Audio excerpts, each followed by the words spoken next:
Esteemed participants of this forum, please resume your seats. In a minute we'll start.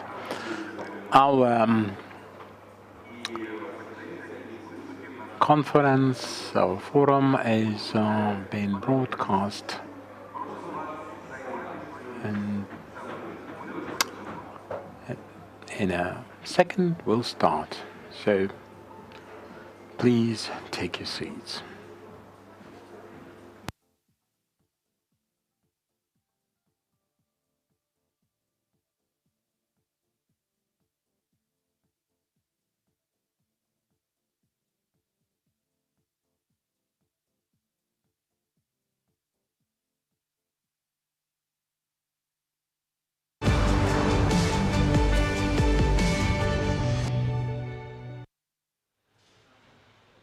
Вітаємо вас на всеукраїнському форумі «Україна-30». We would like to greet you at Ukraine 30. This is the forum to answer very complicated questions, to discuss very important issues, important for you. And our job is to invite to this stage VIPs, influential people, subject matter experts, and partners of our country, representatives of the international organizations to answer or try to answer your questions. We are discussing economy. There are two very big questions, two of them in hand. Big privatization. Now we dedicate this day to privatization of state-run assets.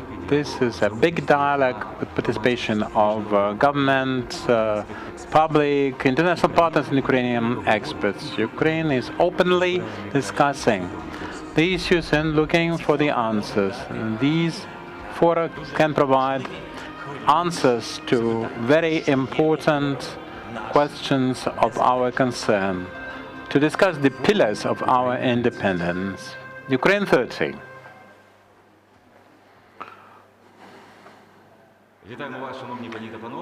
Ladies and gentlemen, this is All-Ukrainian Forum Ukraine 30. We would like to greet all the people who are present in this room and the ones following us at Ukraine30.com, and where you can also find announcement about our subsequent events, forthcoming fora.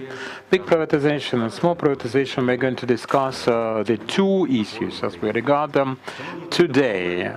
Ladies and gentlemen, Deputy Head of the Presidential Office, Cyril Tymoshenko.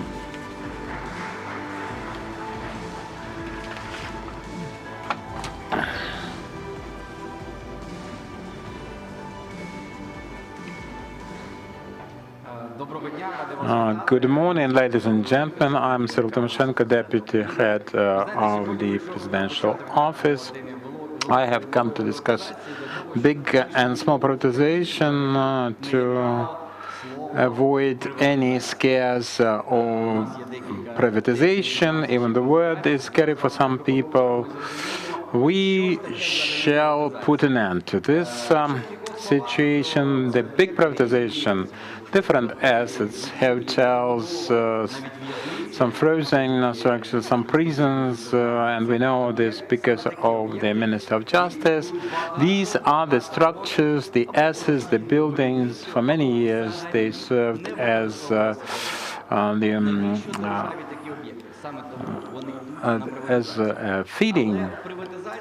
feeding stations for some private interests. But this is not just about selling and forgetting, pocketing the money and forgetting. This is about different things, and let's discuss privatization as of some recent years. You can see the examples in the screen, and you can see that every year the 1.2, 3.1, 2020, 350%. That's the growth, but this is not the end station or end game, because all the revenues for privatization for 2021, as planned, are 4 times bigger. And the small privatization, every year the number of auctions is growing, and the sales are growing with them. This is small privatization, and we can see this being used by business so that every person can have one's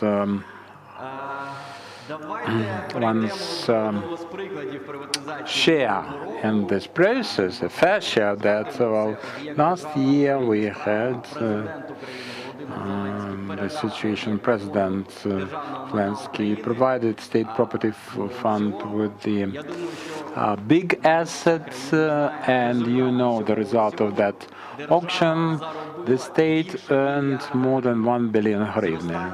The growth was increased by 14. The price was increased by 14 times. This is an excellent case study. The Dnipro Hotel. This is how the money can be made for the state.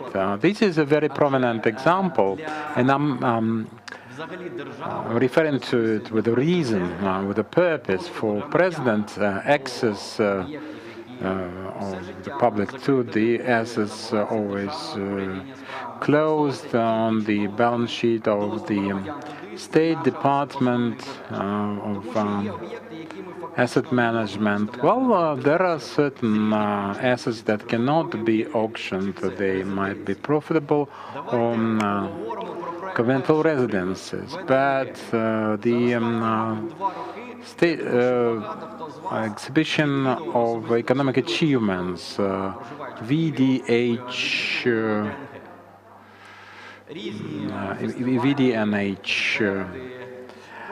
different festivals, concerts, also tracks for cycling. Now we can see the number of visitors increasing every day. The attendance is growing, but for this center to keep growing, there are several plans offered and already being implemented. This is another asset that is on the balance sheet of the presidential office, meaning the State's Department for Asset Management. You can see different clusters: the educational, cultural, and culture and sports, and also restoration of certain landmark buildings. But one of the assets that we are completing this year is a big, unique for Europe sports cluster. It's been built under the big construction program initiated by the President of Ukraine with an urban park and a swimming pool. But these are plans, and it's for the future to decide. The tracks for jogging, cycling, and competition fields. This will be all completed by the 24th of August this year, the 30th anniversary of the regained Ukrainian independence, and this is the construction site at this point. Why are we doing this? We are doing this because this will never be privatized, as I hope, but we have to develop it, to manage it, to provide access of the people as much as we can for them to get as many emotions as possible. Good, great, exciting emotions, I hope, and for the government, for the state of Ukraine to make money, to get profits and revenues. Well, this is how it's going to see street basketball, street ball, football field, parkour, and the children's urban park for the little urbanists to have fun. So it will be ready by the 24th of August. This is Peninsula Beruch. There is Beruchi, Wolf Peninsula. It's used to be operated as a governmental residence, but it was impossible to get there for any regular citizen, because this is a secured area, restricted area at that Used to be, but not anymore. There is a residence. Some residence, presidential residence, but we're opening access for the citizen to that place. This is a big, we can see, ecological park and sea, and the sea coast, and we're using this peninsula, renewing the infrastructure. We are building summer cottages, and you can just rent them. Anybody can do that. We have plans on a pool complex because some people prefer to have a swim in a pool, not in the sea. The tourist roads and different paths for walks and recreation. So Zalisa at Kiev, a big forest at Kiev, also belonging to the presidential office, a residence that was used by the Soviets goons at some time. Of course, nobody else used it. It was possible to be somebody's friend and visit it, but now there is access to the Lisa quite open. You can buy a ticket, go there. This is a big forest. This is a well-kept forest. It's always almost a park, and we are trying to convert it into a national resort legally, a national park. There are some areas available for development of hotel. The cost estimate is being developed to stay there for anyone, but even now citizens of Ukraine can come there, have a ride on a bicycle. And last year, because at the end of last year we opened access, I went there, had a walk with my family, spent a couple of hours there, and that was incredible, taking into account the fact that the Lisa is 20 minutes drive from Kiev. And there are big populations of the Zuber, the European buffalo, and this is incredible. This is a very rare site. The lease is also one of the assets of the State Department for Asset Management, and we have different plans for this place. Concha Zaspa, the well-known, the conspicuous, for many years, senior officials will have their daches there, but now it belonged and still belongs to the government, to the state of Ukraine. And in the past, we had some cases when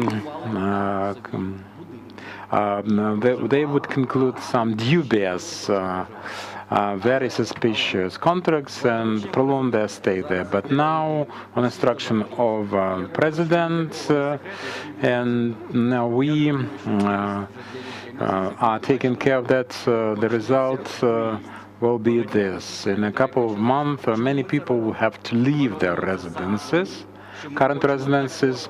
We're doing that because we want to open this area for the people to be able to spend some time there, because it's even bigger in terms of area than the list. It's 5 minutes, a 5-minute drive from Kiev, not 20 minutes. And we will develop the new territory. We'll open a Concha Zaspa and for the people to come and take some rest there. And now let's go to the interesting issues that the State Property Fund, with the Office of the President and the Cabinet of Ministers, is engaged in. When we saw the report of the State Property Fund about non-profile assets that some ministries possess, we were rather surprised. Let's look at some of them. The 3 hotels in Lviv, Kryvyi Rih, and Kiev. the 3 hotels owned by the Ministry of Defense of Ukraine. Why at all the Ministry of Defense would need hotels which are not profitable for them? It even doesn't smell of profits. What's to do? They should be transferred to the state property fund and then privatized, and the state would gain profit from it.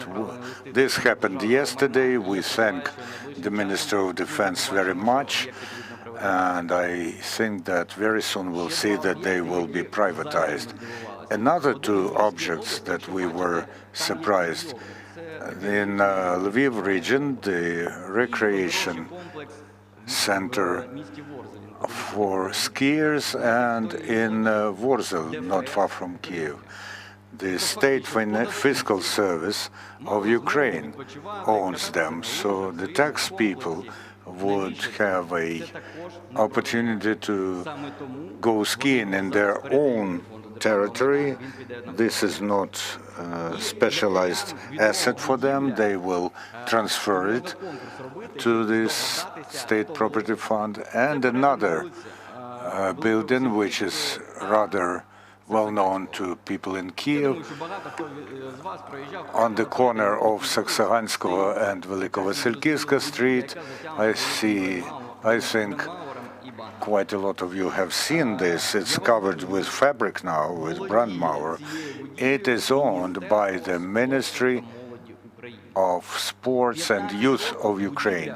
For 15 years, this building has not been in use at all. No profits, no nothing. Why then? This is why the Ministry of Sport is now transferring this object to the State Property Fund, and there are hundreds of objects like this in different ministries and other organizations. They are either non-profitable or not used at all for 10, 5 or 15 years. But the state should get income from this, and this is why such non-specific objects will be transferred to the State Property Fund. A lot can be said, but I wanted to emphasize once again that there are objects that the privatization happened to them because of the fact that the president has transferred it to the State Property Fund, like Hotel Dnipro in Kiev, and there will be other objects in Kiev and in other cities. We want still to develop some of the objects of these centers so that people could recreate there. And as far as other things are concerned, I think that Mr.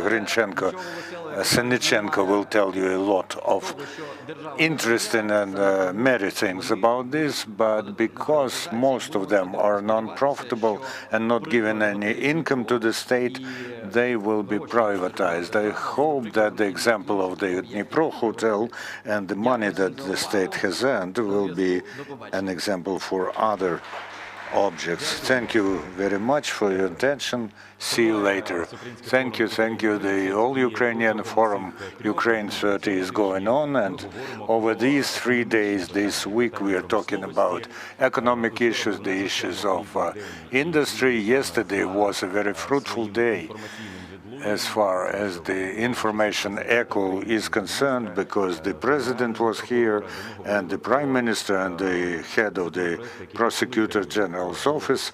We were talking about some projects that are called upon to fight the influence of oligarchs on monopolies, on the economy. Today we're talking about privatization, and for those who will be following our work during the day, I'll tell you that within the framework of talking about the great privatization, we'll talk about the raising of the incentives to raise the attractiveness of these objects. And I think that very soon we'll hear from the head of the State Property Fund about this. And by the end of this day, we'll talk to the so-called small privatization. And there are almost 500,000 such objects that will be transferred to privatization very soon. How to find a efficient owner for them and how to get rid of those objects that only take money from the state budget and bring no income. Ladies and gentlemen, I give the floor to the head of the State Property Fund of Ukraine, Dmytro Sennichenko.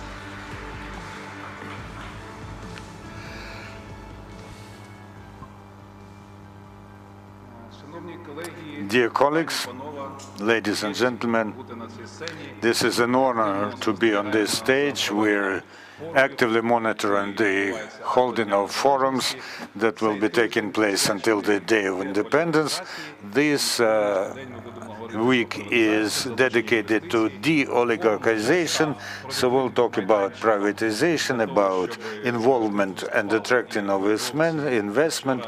The forum has become already a main platform for our officials, and yesterday the president gave a clear signal that rules are changing in Ukraine, that there will be new rules of openness to attract honest investors, that there will be barriers, new barriers to dishonest use of state-owned objects for the sake of some groups or some individuals. Ukraine will soon see the big privatization, which is going to happen for the first time since Kryvyi-Rih-Stal. We did this with the Cabinet of Ministers. I have always been emphasizing that only joint work of all the branches of power, the President, the Cabinet of Ministers, the Parliament will bring results. As the Verkhovna Rada has cancelled the law which banned the privatization of 1,400 objects that are not really of strategic importance, the Cabinet of Ministers is helping all the time. The State Property Fund has changed absolutely all the processes of getting objects prepared and given to investors. This is an electronic supermarket, a marketplace, a website, and the market already knows about this. More than 30 associations addressed the Verkhovna Rada, and Alexander Kornienko is today with us, in order to adopt a revolutionary project that will remove the barriers to privatize non-strategic objects. There is a motivation and a clear signal to territorial communities and local self-government that if an object is on the territory of the territorial community, part of the money is going to be used by these territorial communities. So today we will talk about big privatization, small privatization, and for me this is about freedom. We're talking about the fact that releasing non-specialized assets for free enterprise is something that Ukraine has already won as a democracy. Now we should give freedom to an industrialist, to an entrepreneur, because our 2030 strategy does provide for the decreasing of the role of the state in economy. The state should become more and more of a manager who defines the strategy and provides for its implementation, while business is going to go into business and create fields of competition and all this. I'm very glad that today all the branches of power are in common, that they are involved in the process of releasing investment. We should do this pretty soon because the window of opportunities is not endless, and we need to restore the economic situation in the country today, to create new jobs. I wish everyone a efficient and fruitful work.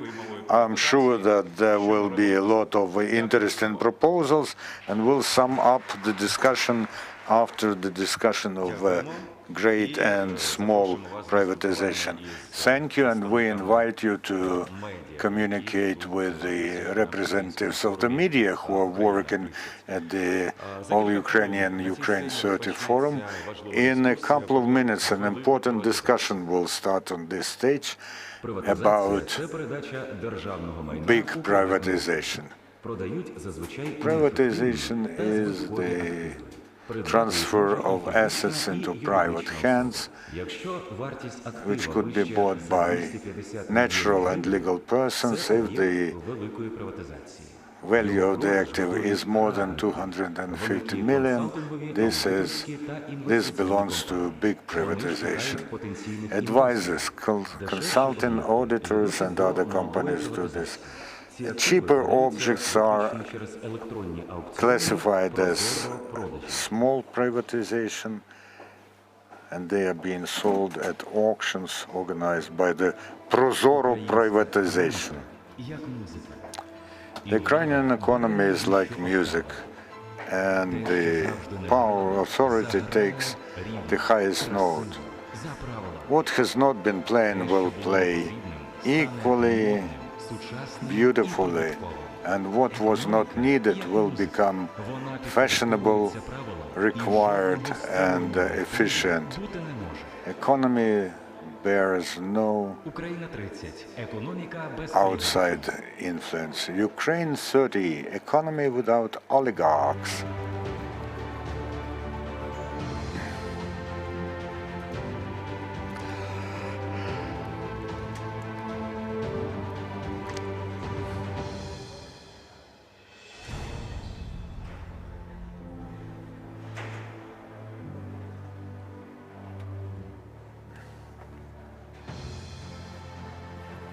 Що вже змінили написання слова пріоритет?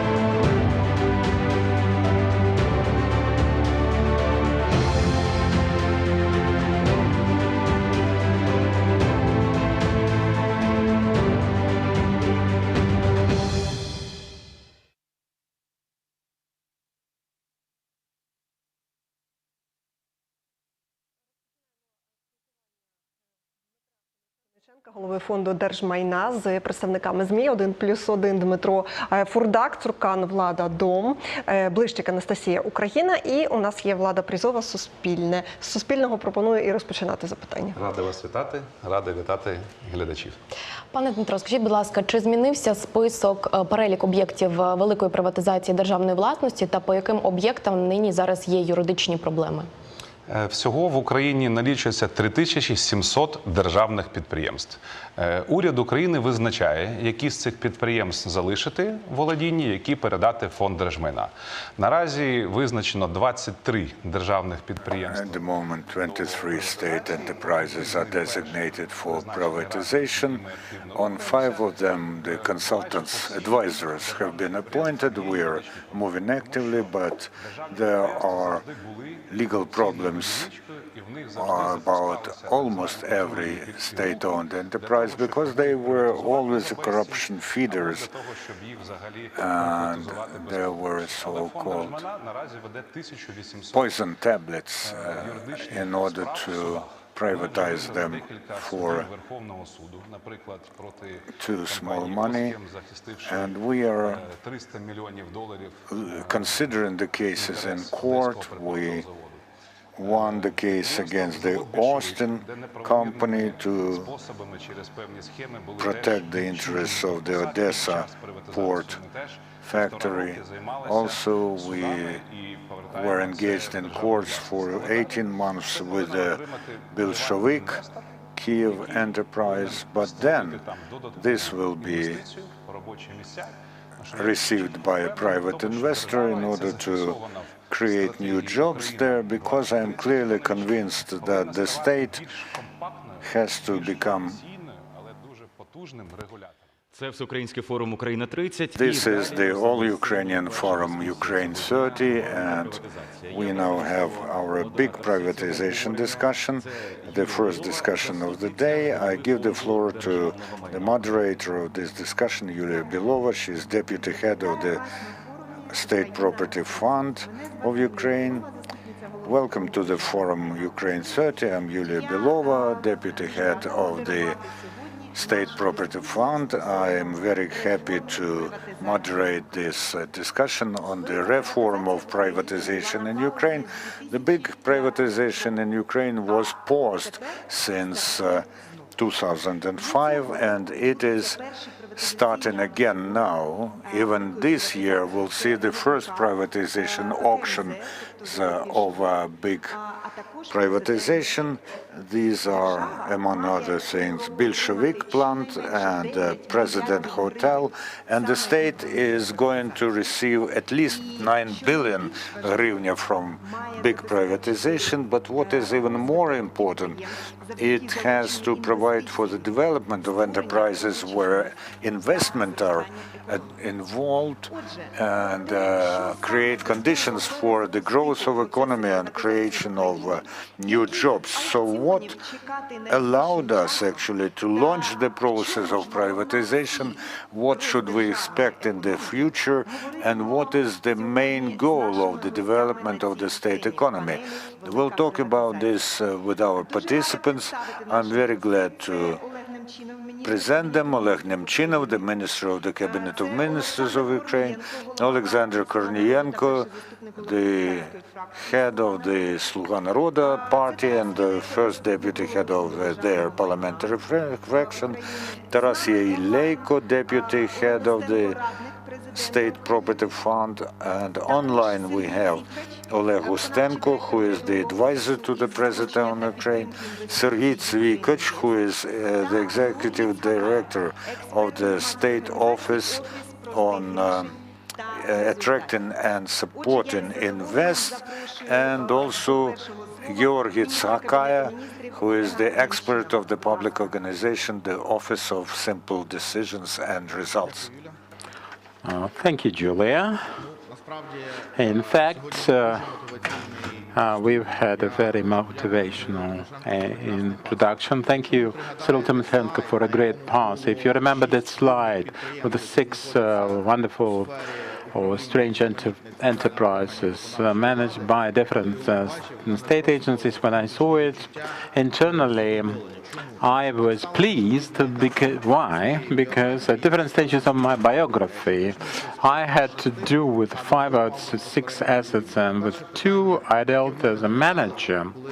And the first question when arising when I saw it, why the Ministry of Defense, Tax Authority, or Ministry for Youth and Sports, why do they need such assets? And there's the political will, and where there's a will, there's a way, as we know.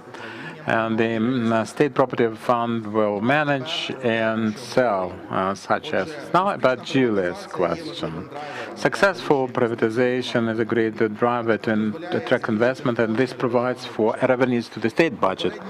And in the previous days, we heard presidential statements that Ukraine, represented by the governmental bodies and utilities, is not always an effective manager and owner.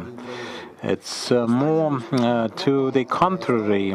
And as of lately, we had, namely in 2019, the Parliament adopted the checklist of the state-run assets ban for privatization, and the draft was deblocking the big privatization, further privatization of state-run assets and utilities will serve, as we believe, a great enabler for FDIs into the Ukrainian economy. I think we will hear about that more from Serhiy Tsivkach.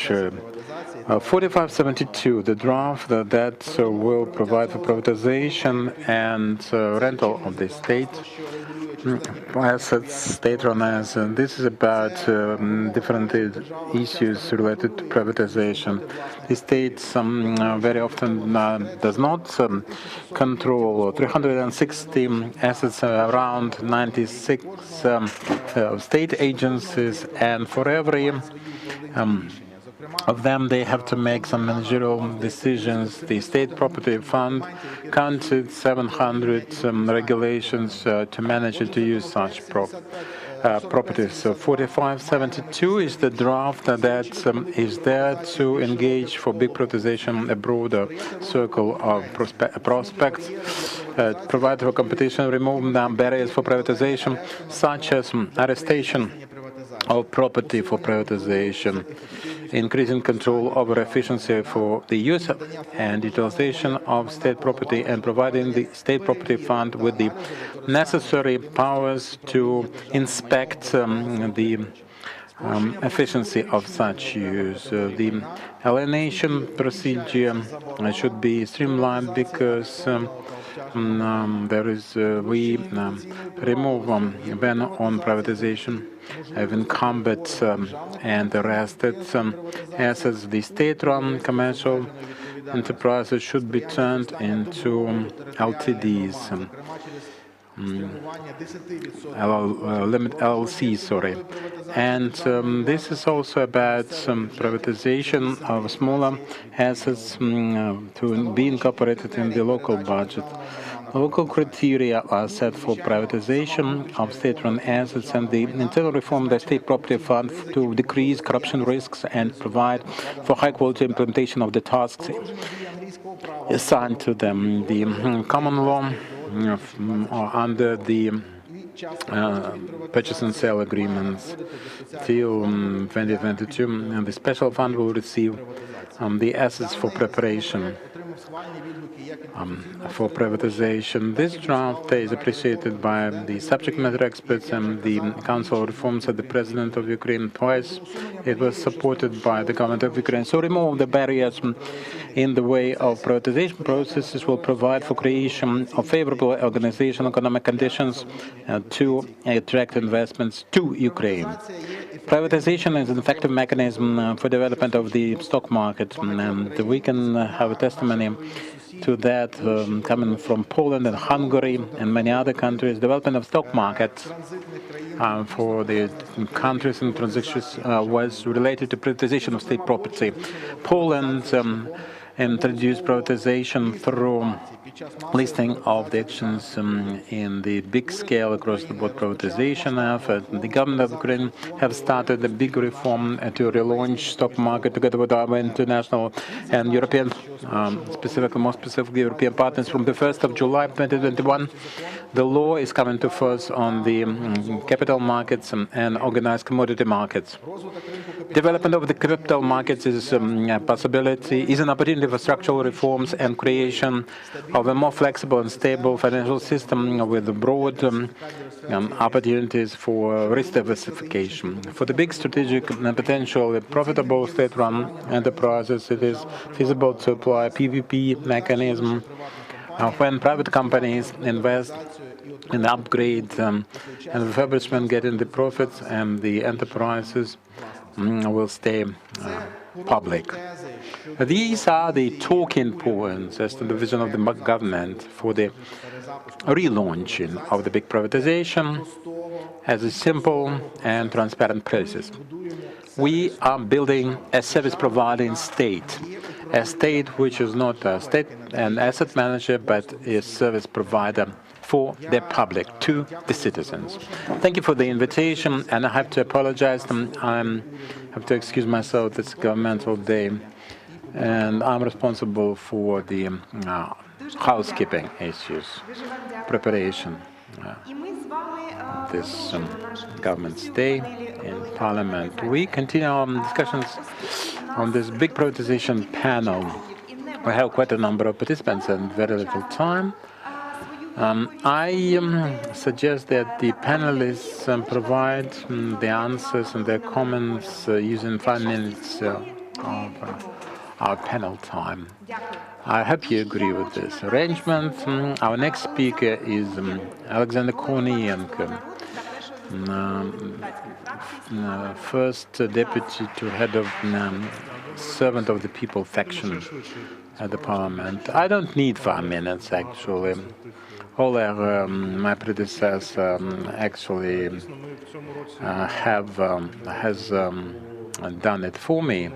So, on request of the State Property Fund, we increased revenue up to 12 billion hryvnias in the revenue part of the budget, and now we are expecting it all to become operational, because this is the virtual money, and for that purpose we deblocked the big privatization in March.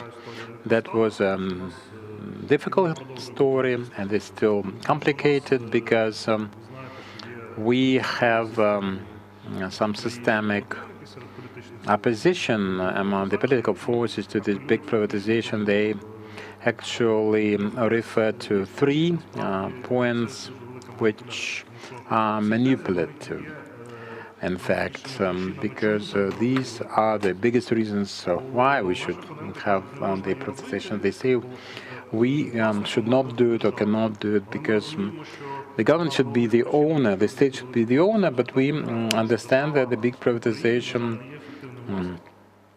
is necessary because the government, the state, are not effective owners. So it's not profit-making, and we even are happy when it is not loss-making. We doing things to improve this. The corporate governance reform, the draft has been tabled already. I'm one of the authors, by the way. It's been reconciled with the international partners. In addition to that, because the state cannot be an effective owner, so privatization is a way paved to the state when the enterprises are profitable, well-performing, not loss-making, creating jobs and developing the social infrastructure. Another reason provided is that it's just one revenue to the budget. You sell and you get the money, and for the rest of the time it's not good for the country because it will stay private. The taxes are not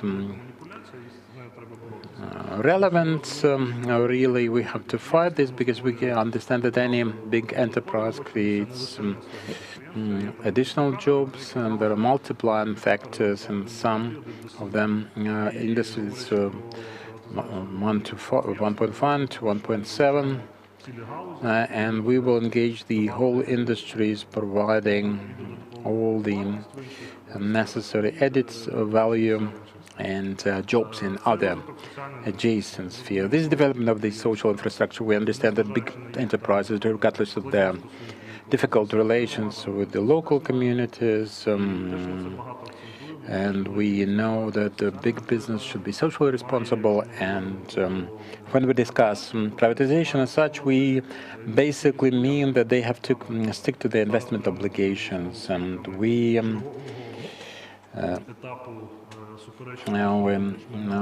are witnessing another dispute with the State Property Fund and one of the companies which 8 years ago privatized the price. It will be on the news. I saw that on the news. This story has no end. It's Ukr Telecom, but the investors have to actually perform on their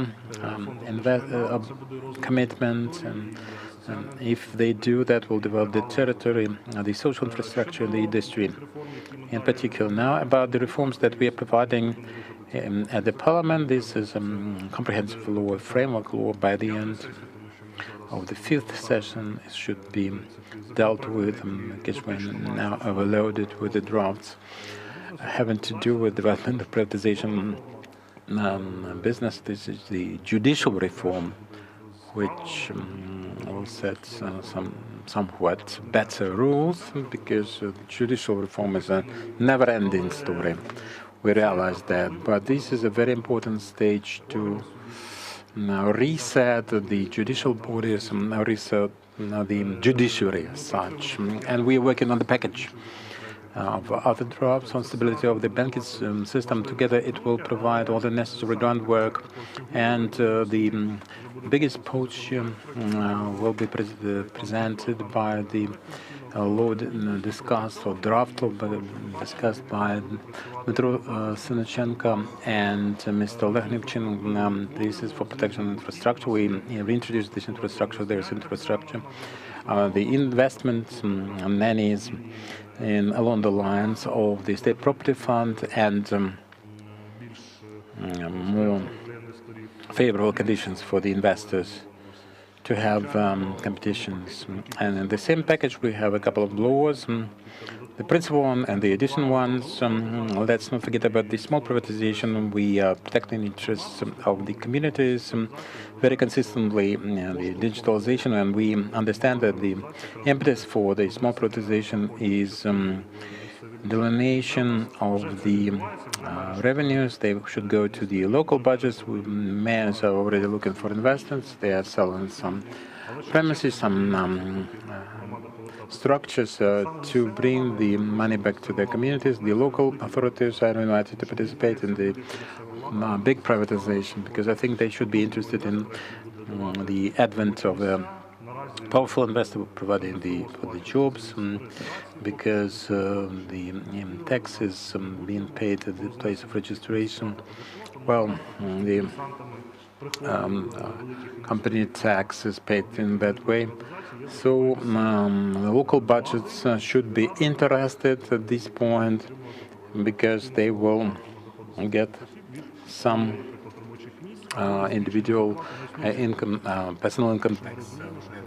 Because we understand that privatization very often at first stages does not cardinally change the quantity, but it does change the conditions for payment at enterprises, and this is an important factor to build relations with local government. I think that generally we do not have another path. We can, of course, discuss some restrictions or some barriers connected to the pandemic, but of course there was also a important idea that some MPs promoted about the restriction of the ability to lower the rates at auctions, the stakes at auctions, but I think that we should engage in dealing with a very important element of building the liberal economy that we are for as a political party and as a coalition. And this is what the President Zelensky is talking about. And I also wish the State Property Fund a successful auction on the Khimich company. I think that the entire country will be watching this with no less interest than soccer. And I think that it is important to put a intermediary full stop to what is going on. Thank you very much, Alexandra. We are thankful for the support of the party and faction Sluga Narodu. Also thankful for warm words and wishes. We also think that the auction of the three objects that we named, planned for this year, will be interesting really and timely, and will bring the planned 9 billion hryvnias to the budget. So my next question is to Taras Yeleyko, Deputy Head of the State Property Fund. Can you, at the example of the United Mining Company, to tell us about the preparation of enterprises for auctions, and can you tell us also what other enterprises are being prepared as a big privatization? As we know, the state now manages 1,600 objects, 93 bodies of central authority, and very often, regrettably, the common factor there is corruption. So it is about transferring assets to more efficient owners. And if we talk about privatization, I would single out three major factors. First, fighting corruption and fulfilling the budget, but the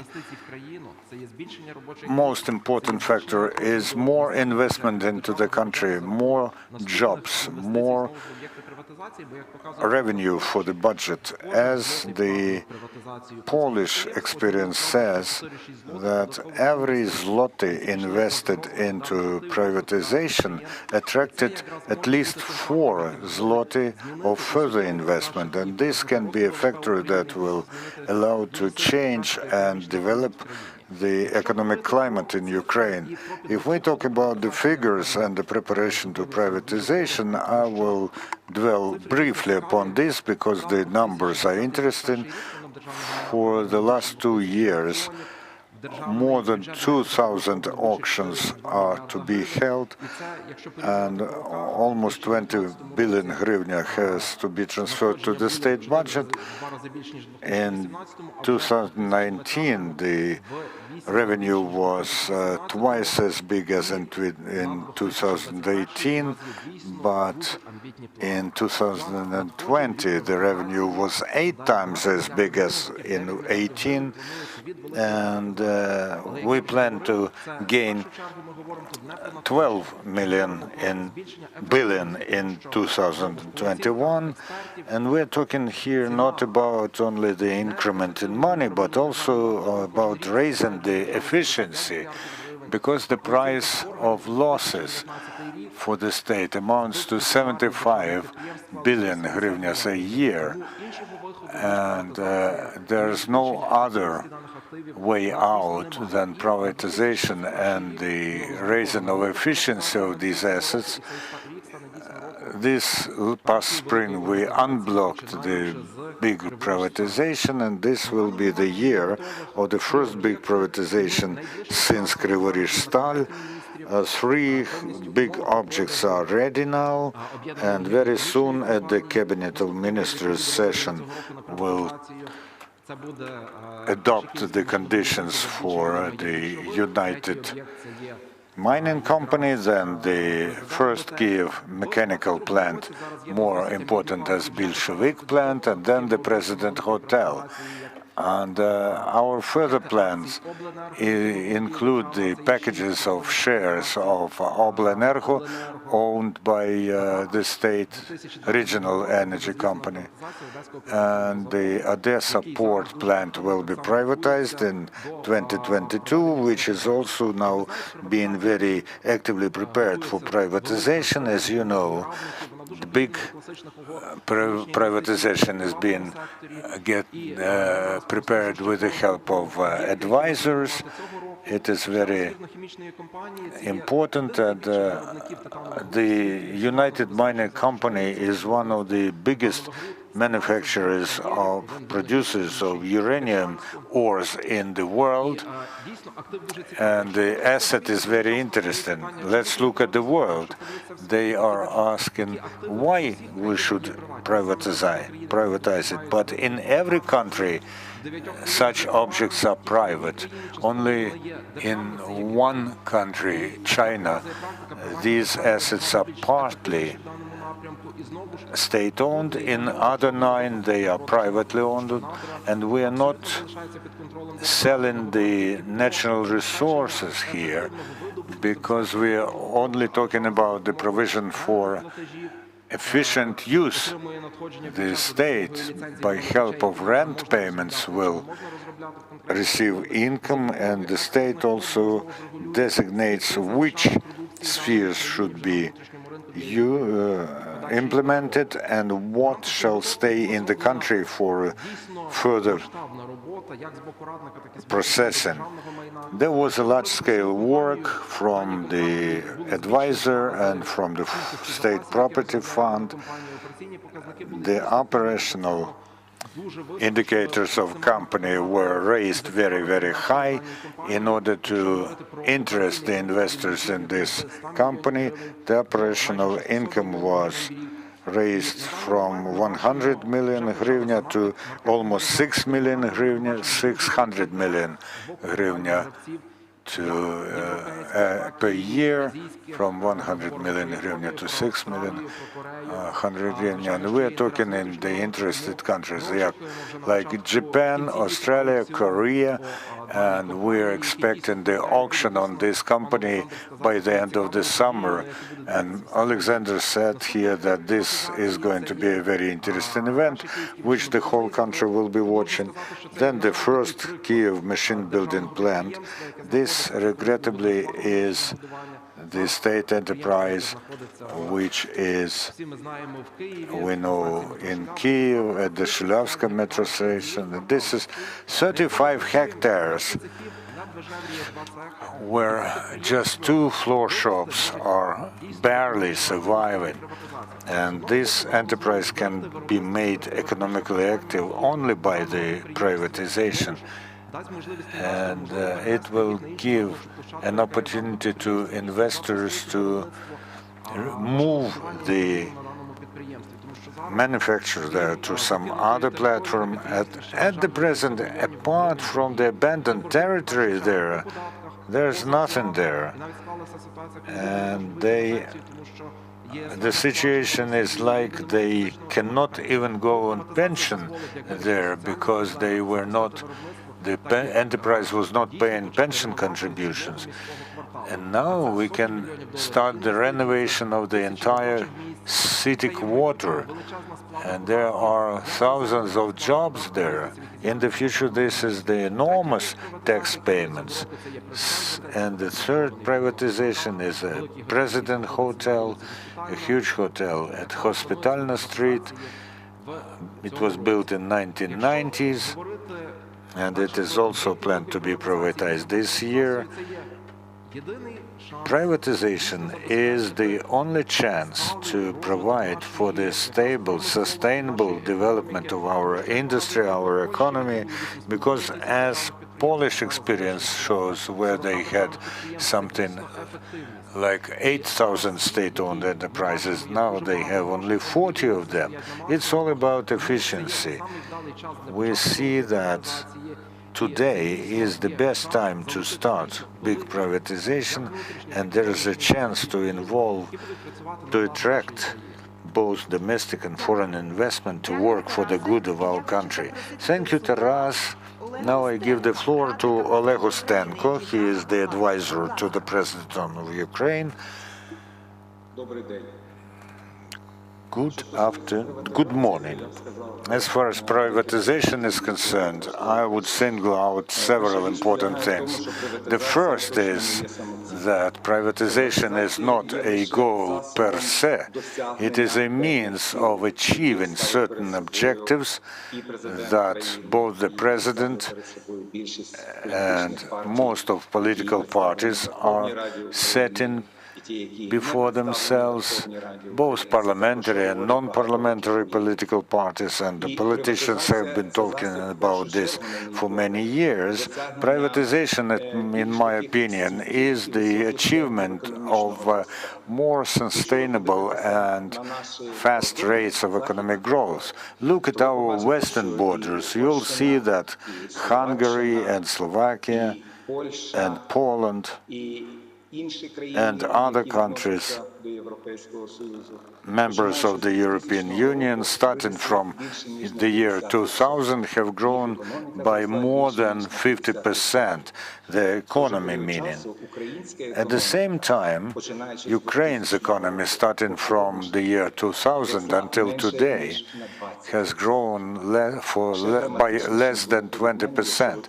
Even more dramatic will be comparison if you look at the economic growth of Poland since 1998 until today, which has grown twofold, and the Ukrainian economy, which has grown by only 20% over this time.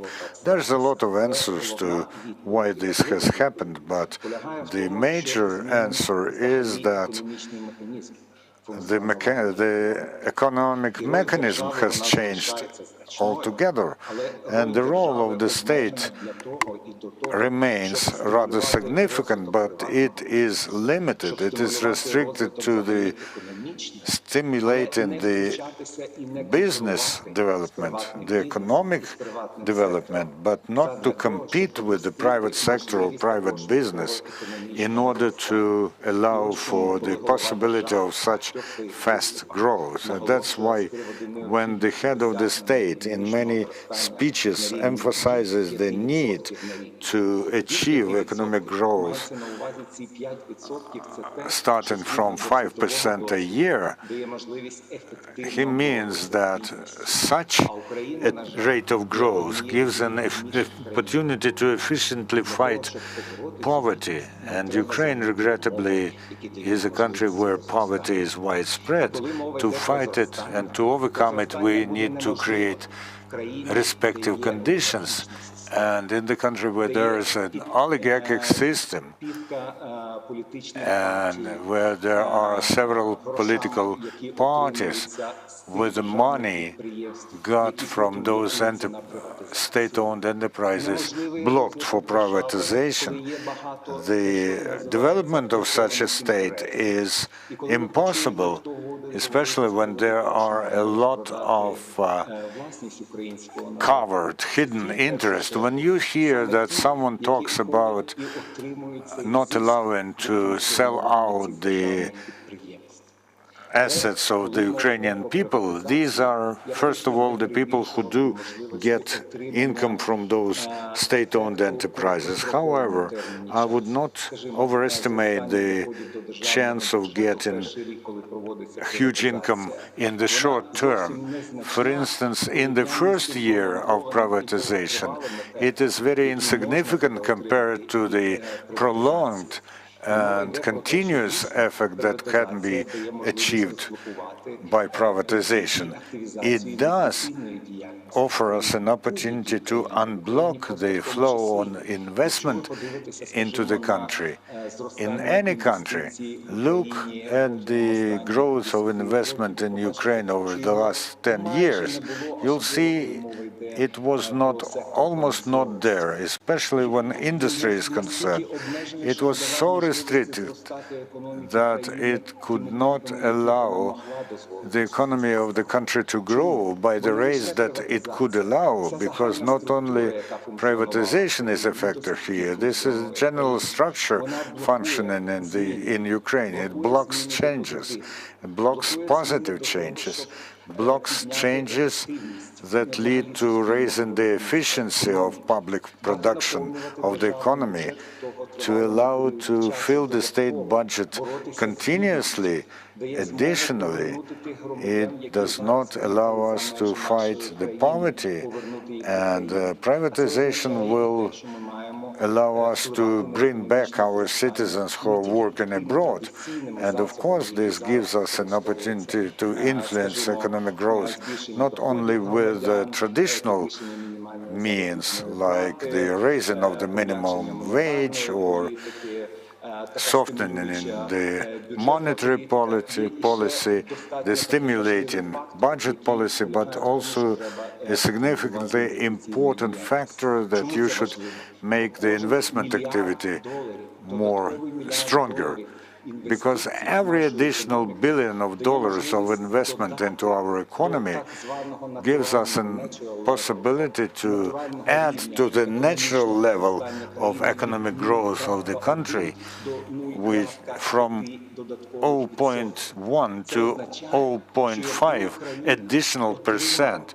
This means that if Ukraine over the next year gets $10 billion of investment, it would be able to additionally enhance its growth by 5%.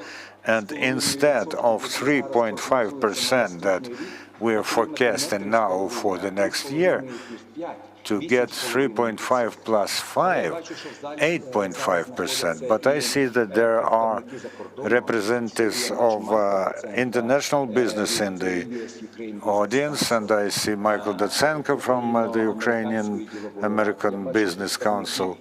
I see representatives of the European business community. If you ask them what is the biggest barrier to go to Ukraine, they will say insufficient recognition of the rights of ownership and the inefficient level of judiciary in protecting ownership rights and risks when you enter and when you leave. So privatization is just a part of the general story which is there in Ukraine at the moment.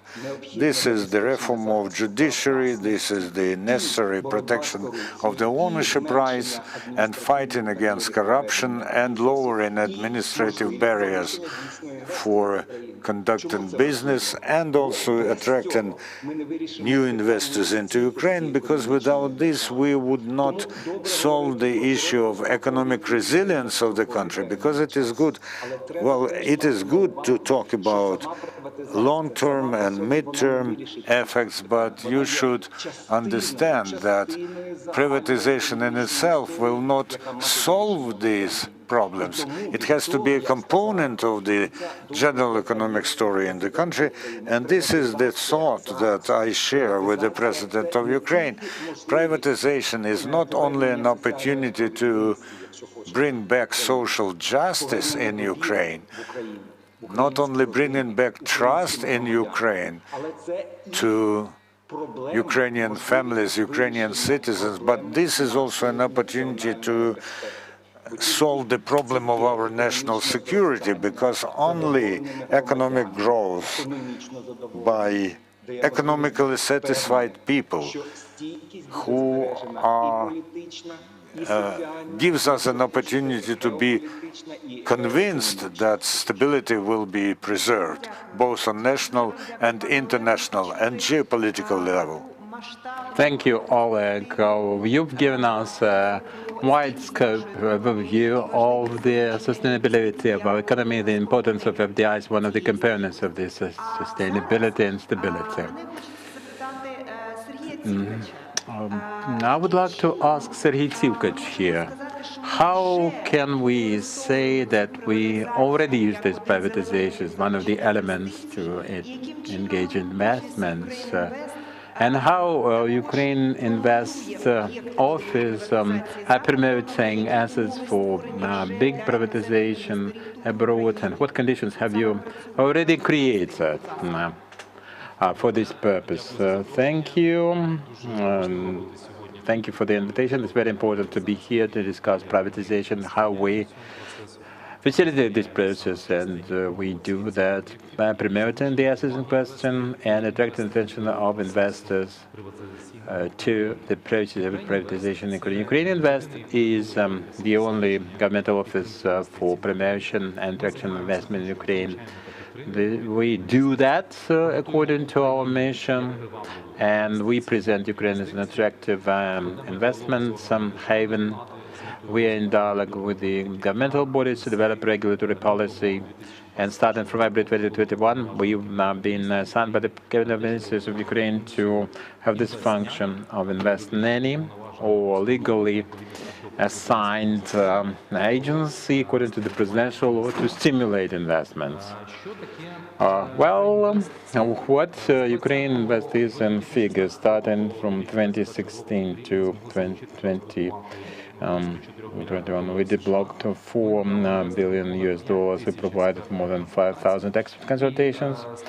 And as of now, we have 39 investment projects in the pipeline at $4 billion. What privatization is and what investment is, because it's important according to the experts. Every single hryvnia coming in revenues to the budget of Ukraine from privatization attracts from 4 to 6 on the average 5 hryvnias additionally. If we have 360,000 assets, 100 or 1,000 to be present privatization in the forthcoming years, you can calculate how much the budget of Ukraine, the Ukrainian economy can get in revenues with the new jobs created and developing the system of our economy and the process is arranged thus. We have 23 assets, 3 of them are of priority. We'll discuss them. And on this next slide, and coming back to the notion of privatization is important for investments, because privatization is one of the ways to reintroduce the industrial development for Ukraine, and Ukraine Invest are now working on a special industrial location progress to promote industrial locations in Ukraine. Ukraine as an industrial European hub, we have the potential, if we are going to implement it, I can guarantee that Ukraine is going to become a very powerful Ukrainian European hub. And we have such trends in Europe and the UK. Our neighbors, for example, they pay much attention to Ukraine, more attention now, because during the pandemic they saw that they had to diversify the supply chains, and the Asian commodities that they ordered would come with a delay and deteriorated quality. Ukraine can see this opportunity and is jumping on it, implementing its potential. Now we are working here together with the presidential initiative that I was referring to. This is the law investment nannies investment incentives, and according to the law, the governmental incentives and support can be enjoyed by investors who commit themselves to upgrade refurbishment of the privatization assets. When we talk to investors, we always showcase all the menu of the State Property Fund of Ukraine and provide them with the prospects for upgrade, how they can engage the concept of industrial location in Ukraine, how they can get big incentives in terms of up to 30% from investments into a Ukrainian project. Now the government is developing a system of regulations, and we have hope that very soon we'll be able to submit our applications for such privatization activities.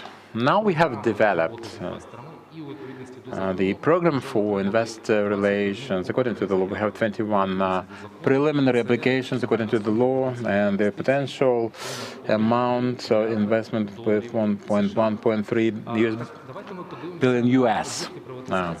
Now let's discuss the successful big privatization cases and how that resulted in economic development. Excellent made 24.2 billion hryvnias, the 4.8 billion US at that point.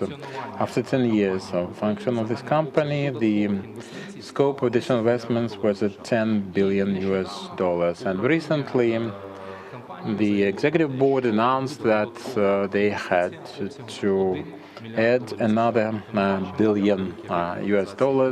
And we can see a big blue chip being privatized and implemented with an effective manager, how big an investment we can expect. And now let's concentrate on the 3 objects I announced. This is OGK, $38 million the starting price in US dollars, and the scope investment investment can reach more than 55 million US dollars. How are we looking for the investor? How do we target them? The titanium ore supply chains we review, and the biggest companies handling this material in Ukraine. And China, Japan, Turkey, Mexico, for the biggest players in the market, Australia, Canada, Sweden, Kazakhstan, US, India, and other countries. So accordingly, we create the supply and present it to the players in those markets. Every supply of belongs to our online instrument that is called the Ukraine Invest Guide. It's an analytical instrument, more than 300 pages. It's electronic. It's very easy to handle. It takes a minute to familiarize oneself with it, and the investors can see the continuous update. Bolshevik, the preliminary valuation, 45 to 55 million US dollars. These corporate investments are not just discussion industry, but development office premises or residential premises from 3 to 500 million US dollars. And the President Hotel, the starting price is 12 million, and the investment is starting from 15 million US, attracted by this very asset. How we promote and how we use the instrument Ukraine Invest increased considerably media presence in Ukraine and the world as of lately, thanks to the pandemic, among other things, because we have this opportunity to be in the United States and Japan, in Mexico and Australia at the same time, concurrently. And for 1 year, we plan at least 100 webinars, 2,600 experts visiting, 150 public events annually, with participation of Ukraine Invest representatives, more than 10,000 experts in Ukraine and all the world. 10 big Ukraine Invest talks to take place in Ukraine and abroad. And abroad this year, we will have that in the US, in the UK, France, and we also think about Italy and other countries. And in the territory of Ukraine, 6 events. The first Ukraine West talks, Dnipro, that was an effective one, and we attracted the attention of more than 60 countries and more than 5,000 listeners actually joining this online. And see the potential, the audience encompassed by Ukraine Invest. With the mass media, this is more than 20 million targeted links annually, and 1.2 million views of our posts annually in the social media. We are effective, not just we developed our strategy to attract investment, but also we are effective. We work on our communication campaign, and we do not forget about the invest in any function that we are talking about, to combine all the advantages that we have in Ukraine and to offer to investors the best a la carte choice, and privatization is one such instrument.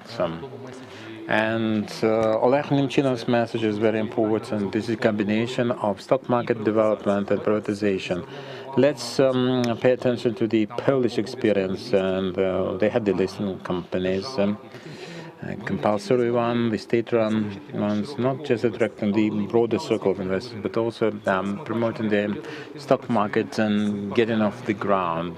With the international partners, we can see it for developing the stock market and commodity markets in Ukraine. And this is also possible as an effective, such an effective component. And perhaps it makes sense for deeper review with the state stakeholders. Thank you very much. Thank you, Serhiy. Thank you for this very fast and very dynamic presentation. And we appreciate the big picture of the international investors being presented with this opportunity in Ukraine, facilitating this. Now, our next expert is Georgy Tsakaya, expert of the NGO that is called Office of Simple Solutions and Results. They were contributing to the comprehensive law development to speed up the privatization processes. This is the office I mentioned earlier, and a very simple question. This is the big privatization we discussed, the importance of investments into the economy of Ukraine, how important it was for privatization as an aspect of reforms to gain its momentum, to see some successes, the low-hanging fruit, the proverbial one, and more than 4.5 billion hryvnias coming into the basket. And the investments are already on the horizon. So speaking of that, Georgi, what was the successful prerequisite of this active development? What should be improved further? What should be arranged for? Thank you.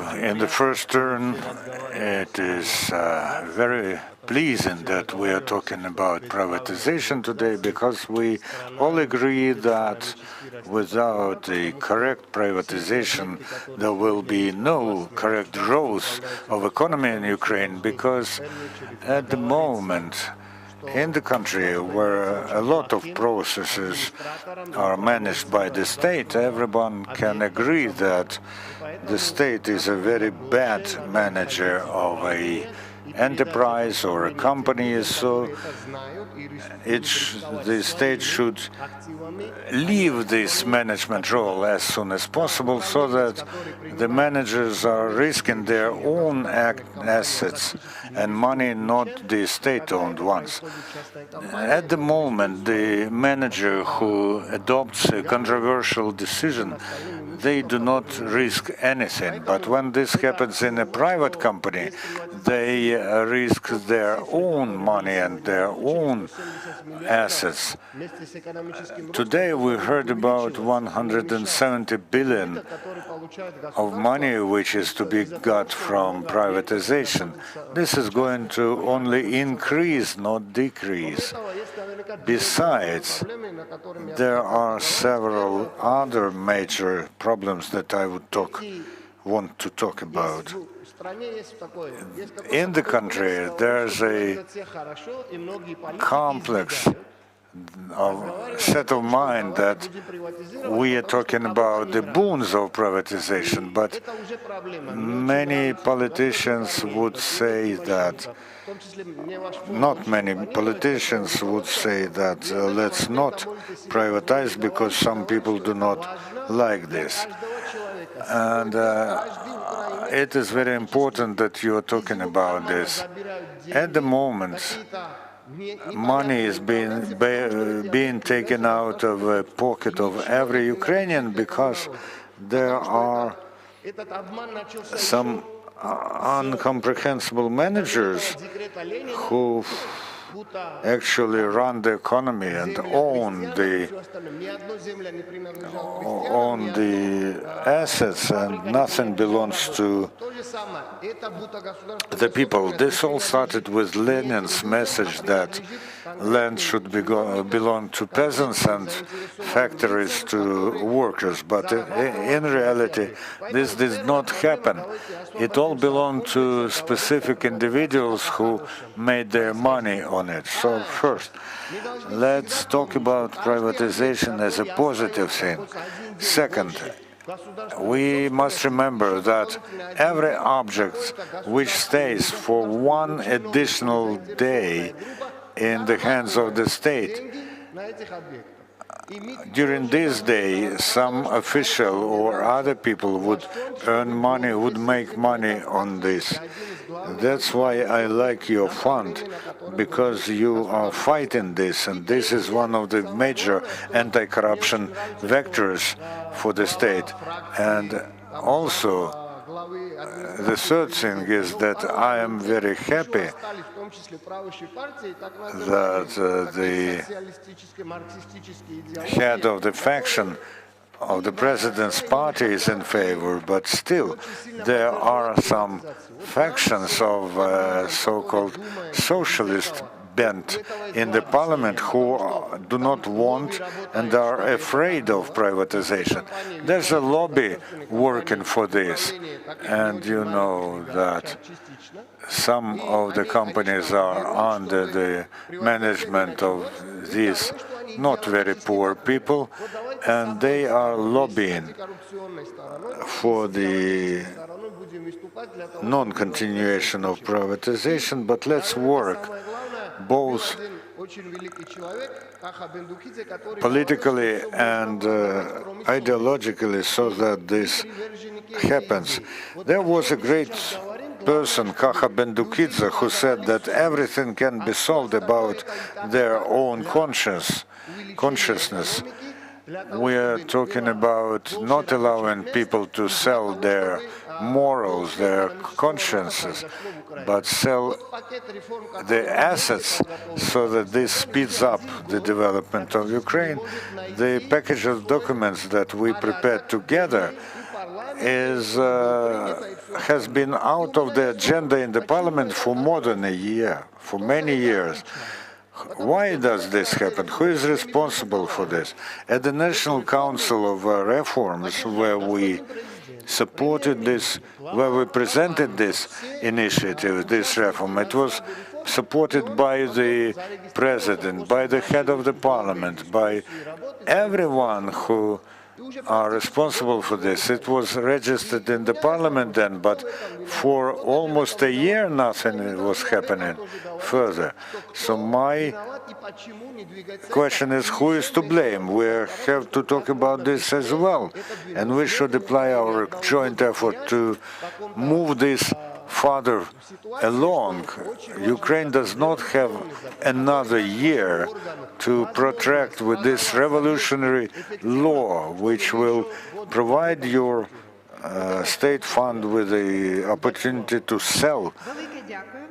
Thank you very much. Georgi Skakaya told us some very interesting things proceeding from his rich experience of conducting similar processes in another country, and also from the rich experience of our joint work here in Ukraine. Thank you. So, dear friends, colleagues, let's wrap up our first panel dedicated to the big privatization in Ukraine. Well-known people and experts were with us, everyone paying attention to their own side of the problem. We are all convinced that privatization is an important driver of investment into Ukraine. We are really aiming at acceleration and improvement of these processes, and we expect very soon the three objects: United Mining Company, Bolshevik and President Hotel for the big privatization. Thank you very much, our speakers. Yulia Belova was with us, deputy head of the fund, of the State Property Fund. Thank you everyone. We invite you to talk to the press in the press hall of the Ukraine 30 Forum. Very soon the next panel discussion will happen, dedicated to small privatization, which is going to happen to more than 500,000 objects in Ukraine. Privatization was temporarily suspended in 2020 because of the COVID-19 pandemic, and the Centroenergo and the Odessa port plant, port facility, are the biggest objects, but there are a lot of other big and more than 1,000 small objects to be privatized.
Це Всеукраїнський форум Україна-30. Ми зараз перебуваємо в експозоні і спілкуємося із учасниками. Пан Микола представляє стенд, присвячений діяльності Фонду державного майна і першого року оновленої команди форуму.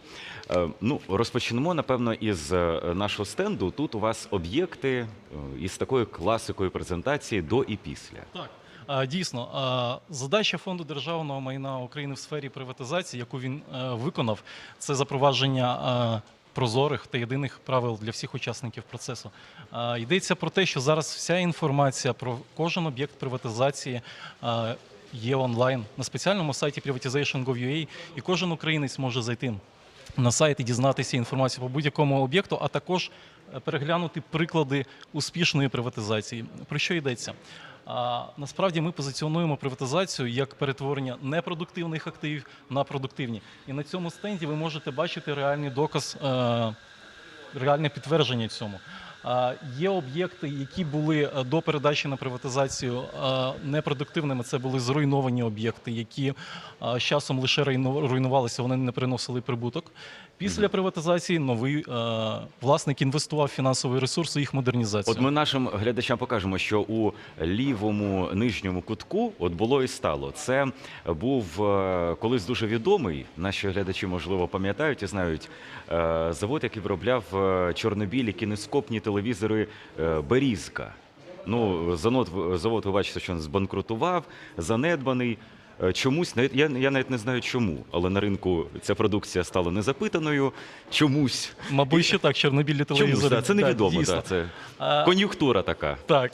Але зараз там, знову ж таки, високотехнологічне виробництво вже приватне. Абсолютно вірно.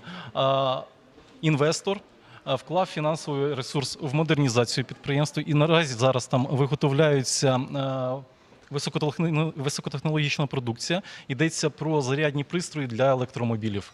Ця продукція наразі експортується в різні країни світу, в Європу і далі. Тобто ми говоримо про яскраве підтвердження перетворення непродуктивного активу на продуктивний. Є це, незважаючи на такі досить об'єкти, є не середні, мала приватизація, а ось великі об'єкти – це те, що запланована об'єднана гірничо-хімічна компанія. Це пояснимо нашим глядачам, що протягом карантину жорсткого, карантин ще триває, але з жорсткими обмеженнями, було законодавчо заборонено проводити приватизацію, зокрема таких великих об'єктів.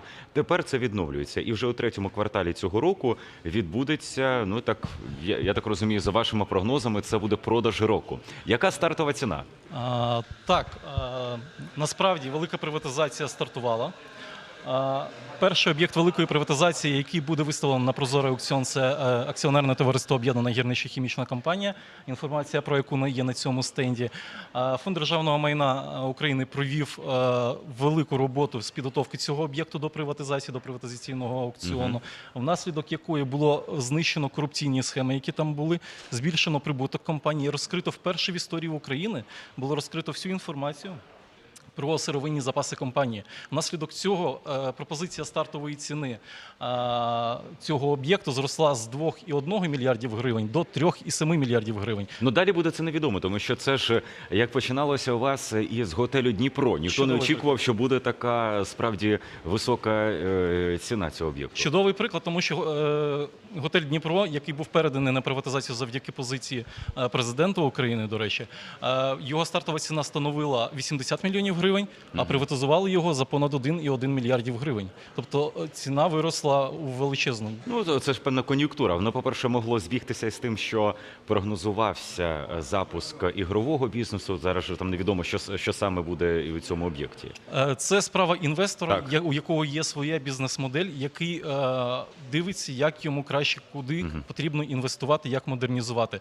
Але при приватизації цього об'єкту є приватизаційні умови, які забезпечують зберігання, наприклад, назви історичної цього готелю, зберігання кількості номерного фонду.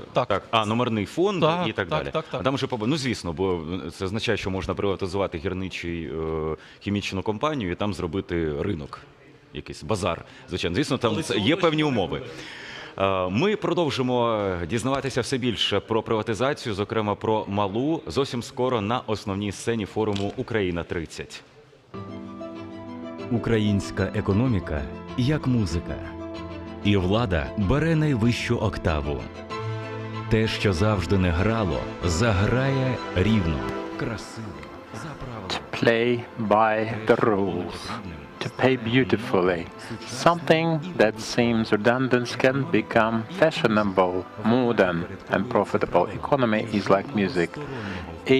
You play by the rules and nobody can interfere. Ukraine 30. Economy without oligarchs. Без олігархів, Without oligarchs, but with Yulia Belova, deputy head of the State Property Fund, we are exploring small privatization or small privatization after the big one. Dear colleagues, I'm happy to see you. The second panel, and it is dedicated to small privatization. It is called small, but it is not that little. And starting from 2020, based on the results of successful auctions, we've had more than 4.5 billion hryvnias in revenues. So today, the results of this kind of privatization we can discuss with our guests here. We are discussing Христина Голубецька, Deputy Minister of Economy of Ukraine, and we'll discuss it with Olena Vystocka, Deputy Minister of Justice, Konstantin Koselenko, Deputy Head of State Property Fund of Ukraine, and Andriy Motovilovets, MP, who is with us. Перше запитання сьогодні в нашій панелі «Мала приватизація» буде до Крістіни Голубицької, заступниці міністра економіки. Крістіна, Фонд державного майна – це є реалізатор державної політики в сфері приватизації, а Міністерство економіки її формує, зокрема. Тож, які ваші думки з приводу приватизації і малої приватизації, зокрема? Доброго дня. Дякую за запитання. По-перше, хочу визначити, що приватизація – це є один із пріоритетів Міністерства економіки. Чому? Наша стратегія, вона досить проста. Це залишити в державній власності виключно ті підприємства, які здійснюють оборонні та соціальні функції, а все інше треба передати ефективному власнику, тобто приватному власнику. Тому, звичайно, приватизація завжди у нас йде в топ-пріоритетах. Як ви вже зазначили, To the effective owners, and small privatization is not that small from the point of view of the economic effects. It has a lot of impact because, first of all, we say that 90% of the winning bidders are citizens of Ukraine, and secondly, representatives of SMEs. And SMEs are regarded by the Ministry of Economy as a driver of our economic growth. So this is not just about support of some oligarchical structures, but SMEs more specifically. We also understand that we have to design a strategy and identify the assets to be retained for state ownership. Now this policy is just reflecting the decision of the cabinet ministers on the record, but it should be at least a resolution, not the minutes. So, and after that, the asset management bodies will present their assets for privatization. Thank you very much. Interesting ideas you shared with us, and we would like to see this very resolution adopted in the nearest time to provide a new driver and enabler for the small privatization. Now, Andriy Motovilovets, MP. The floor is yours. I am an MP from Servant of the People, and I would like to discuss privatization. I'm holding the budget of Ukraine in my hands. That's how we receive it. That's how it looks. And if we look into this document, there are just 4 pages which are called revenues to the budget. Those are taxes, and the rest of the volume is all about public expenditures, our big construction, our roads, our bridges, our infrastructure. So the 4 pages provide for the rest of the body. And so we have this scope of revenues to provide for all the expenditures. And the revenues increase when you have more trust. Small privatization is about trust, such trust. We are telling people that we understand that the number of assets is great, and unfortunately, the state property is synonymous to corruption currently. We want to change it, and we would like to transfer those assets to honest taxpayers. We need profitable enterprises and just and equal payment of taxes, abiding by the rules, because this is your participation, starting with the lease or concession or privatization. That means actually that at the end of the day you would like to invest in this country. And as a representative of the people, I would like to say that you are the most important people, you, business agents. And I would like to approach every one of you to address every mayor, every community. Privatization is about partnership. It's about development of your urban areas, your rural areas. Present your assets, attract investments. Let's compete for business agents. Let's ask them to contribute, to pay taxes after making their contribution and getting profits. We want to change the situation. We want to increase the salaries and the pensions. Without you, we cannot do that. Without some the business community, without privatization, and without trust. So we understand your opportunities. We ask you to have trust in us. We want to make a state which is technological, which is not an owner, the biggest asset owner. This is not about justice when they say that it be a waste. The state should not be any kind of asset manager. There should be transparent rules for everyone, the same. And business is about trust, it's about level playing field and patriotism. It's not just a woman's shirt. This is privatization, this is paying your taxes, this is understanding of how important the business community is. And we are there to protect it, provide for it. That's why we are trying to remove all the pressure. And we are proceeding along those lines so that our state is attractive for investments, so that you can proudly pay your taxes, proudly and confidently take part in the privatization. It's extremely important for us. This is about trust. You are expected at the auctions. And for every auction, even in the parliament, we say that this is not about the procedure. It's about the result. It's very powerful when we say to the asset manager, the state asset manager, that we do not need Hotel Dnipro for the Ukrainian state. We need it for Ukrainians, and we would like you to become the new owners and to continue investing in this country. Thank you, Andrew. And trust is the word. Trust is the notion. And we all understand that there are certain developments to make the process of privatization more transparent, to restore the trust in the state and trust in the governmental institutions. Konstantin Koshalenko is our next speaker. Please tell us whether we have any successes along this way.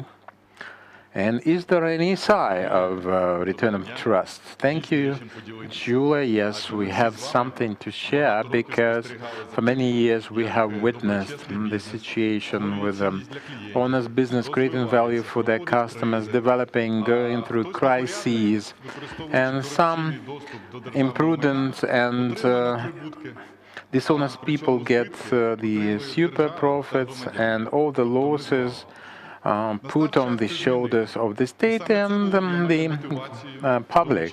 So I joined Dmytro Sinechenko's team and the State Property Fund with this in mind. With this in mind, we also made some very efficient steps. I would like to share the success with you in this presentation that's coming ahead. So let's start with the potential 2021. And here we can see that we have about 1,000 prospects for privatization, bigger blue chips and smaller enterprises in rural areas. That's the range, but the menu is really a la carte. And it is a diversity of different assets which are not effectively or in any way used by the state. 20 million hryvnias for 2021, 3.7 as expected to be gained from the small privatization. The results are here. In this matrix, we can see 200 auctions already conducted, and as a result, 1.5 billion hryvnias expected at the budget. Have the positive dynamics from the point of view of auction participants, revenues to the budget, the growth of value. So we are confident that we will finish this year with excellent results. Now looking on the structure of this privatization, there is a range of products. These are distilleries after the monopolization of the distillery industry. They were presented for privatization. More than 25 have been sold, and we expect more than 1.2 billion hryvnias from that. The ones which were idle and the ones which were operational. With the operational ones, we expect even more revenues to the budget, more interest from the players. Last week, for example, we sold Karavansk distillery in Kharkiv region 101 million hryvnias as a result. And the same we expect at the center, in the west and in the east. The bakeries. The bakeries are not specific for the government, and they are very attractive. One of them sold at 250 million hryvnias. Another 5 are waiting for their turn. Ports, smaller ports in the Danube, Skadovsk, Belgorod-Dnistrovsk, not strategic. Dunai, the Danube mouth, and that's something that might interest a private investor. The penitentiary institutions, a special project. You have read this Mr. Sobolev's joke that it has never been so easy to retain people at work, the IT specialists. And after this case, when the penitentiary center at Lviv was sold, 450 million to the budget, coming from a private investor. Even more auctions are ahead of us. Even this year, we expect more than 1 billion hryvnias from correction facilities. And now, how to buy? I think that everyone is intrigued now, because apart from the biggest objects, there are some smaller ones fitting every taste and every wallet. You should go to the privatization.gov.ua. Every object can be found there. You can subscribe to every object as in social networks, and you will know when the auction is launched. Then you go to the Prozoro sales site and take part, being in your personal office. Until the auction is finished, the fund even doesn't know the number of participants doesn't know their titles or names. It's all absolutely confidential. It is important to conclude a contract within a month and then give your money to the budget and you're the new owner. Every documentation is maximally open in virtual offices, no cats in the sack. You'll have every information on the asset if you want to analyze it before you make your final stake. Apart from the Internet, we have a client-oriented network of regional department offices. In every region, in every oblast, we will provide your presence. They're online or offline. We communicate with the business milieu. We talk to the Chamber of Commerce. We meet people like we are doing now. In every region, we show and we explain them how to take part in privatization. Everything is very simple. We interact with the regional administrations and the local communities. We do this with the support from the Office of the President. This allows us to tell more about privatization, to show more of objects to the public, and also to find objects not being used by the state in our oblast and rayon centers, so that we bring them to privatization, and the state gets the money, people get jobs, and investors get the opportunity to develop their businesses.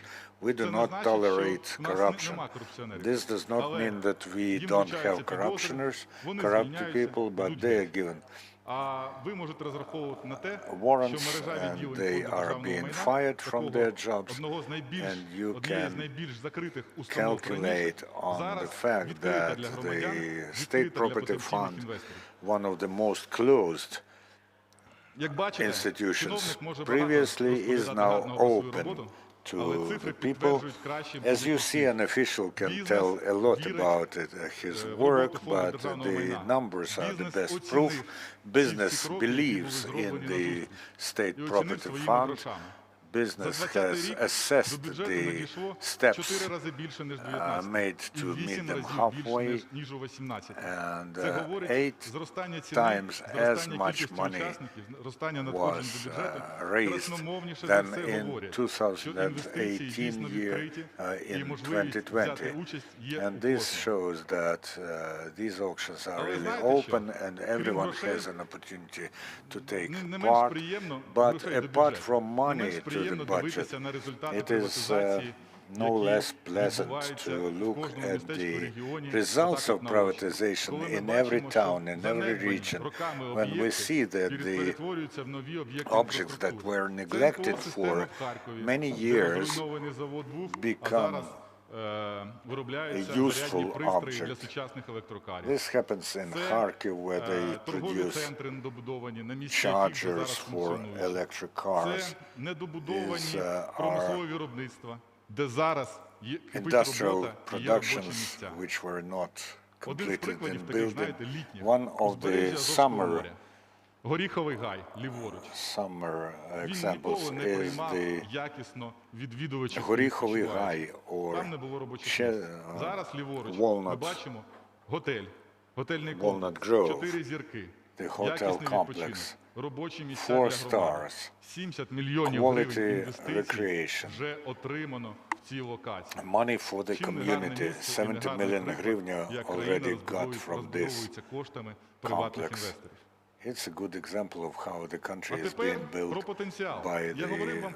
due to the money from private investors.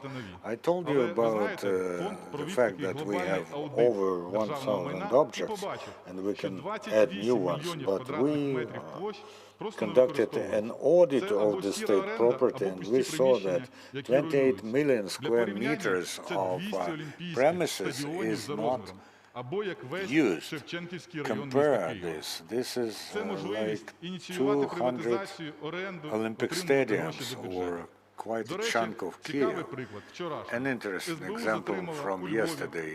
The State Security Service of Ukraine apprehended in Lviv a person from one of the state enterprises. They were renting their premises out without registering it.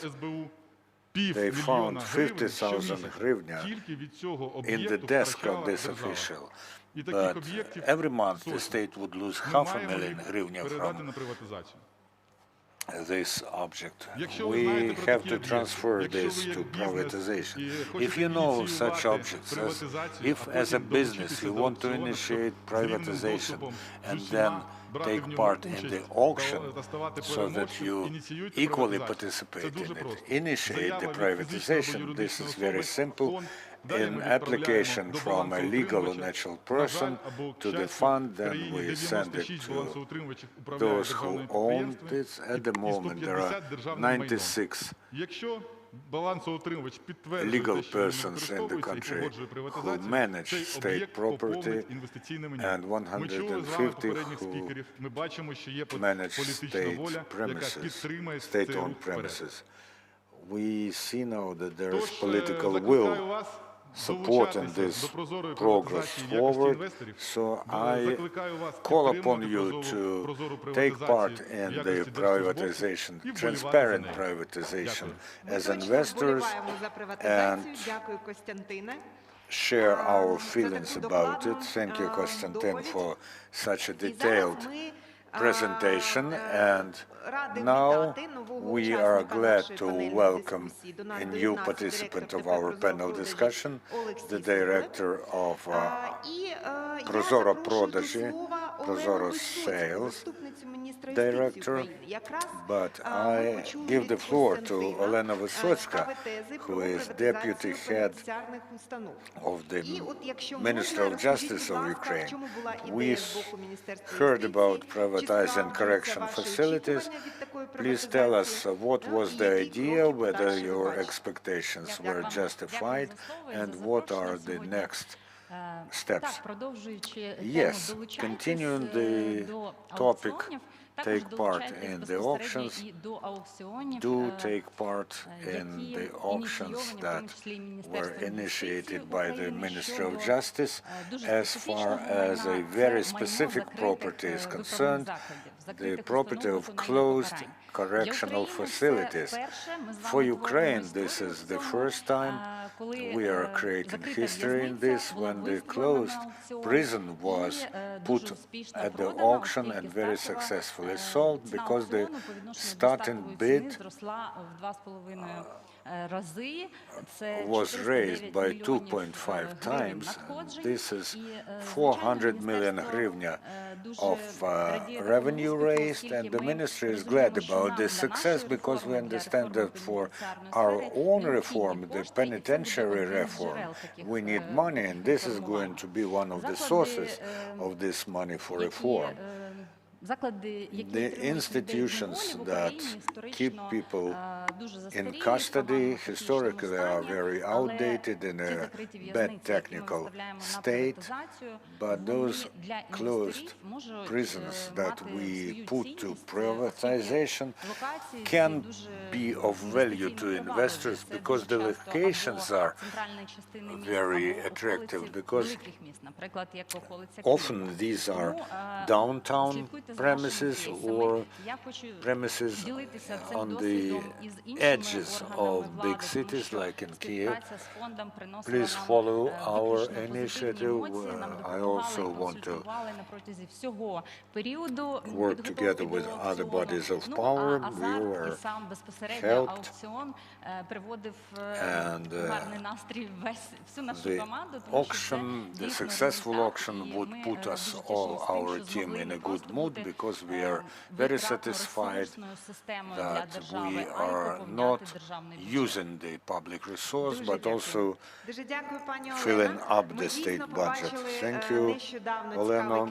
Recently we saw an interesting case which, by the result of successful auction, has to provide 400 million hryvnia to the Ukraine state budget. This is the case of Sovitska Correctional Facility, bought by a powerful IT company, and we hope that our IT cluster in Lviv will flourish in the nearest future. And now, Alexei Sobolev, please tell us how Prozoro Prodaji, Prozoro Sales as a platform on which auctions happen, promotes the transparency of privatization.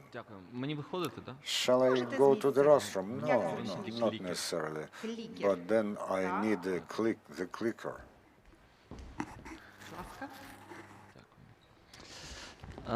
Prozoro Prodaji has changed quite a lot, but the three main things that I would like to talk about is trust, openness, and digitalization. Trust, first of all. The successful, transparent privatization have changed the way the officials are thinking. Previously, they perceived privatization as a problem or as a mechanism of enrichment, but now they see how the money goes to the budget. They are being applauded, they are being told that they are good doers, and new investment promote the development of business in their regions. So politicians are now protecting the transparent privatization, but not talking about selling out. This also changes the attitude of the public to privatization, because when the process is completely open and digitalized, it is easier to trust in it and take part in it. So there are thousands of privatization auctions and not a single decision which would be appealed against the procedure, because it is digital. Previously, Prozoro Prodaji were behind the closed doors. There were announcements in a printed newspaper of 500 copies, and if you knew and you got it from someone and knew that you could come there, it would happen. Now it is all happening online. This is the biggest system in the world, and we as Ukrainians should be proud of it, and this means that people trust in this more, and it's easier for them to find information. More participants take part in the auctions, and the so-called schemes disappear that could be happening if the auctions were happening behind the closed doors. So it's like it was before and how it works now. There are 40 websites on the internet where you can find your object of desire and put your stake on it, and this increases the number of participants. There are more than 3 participants on average, and the starting bid rises for 50% on average, and is being sold in half of the cases from the first try.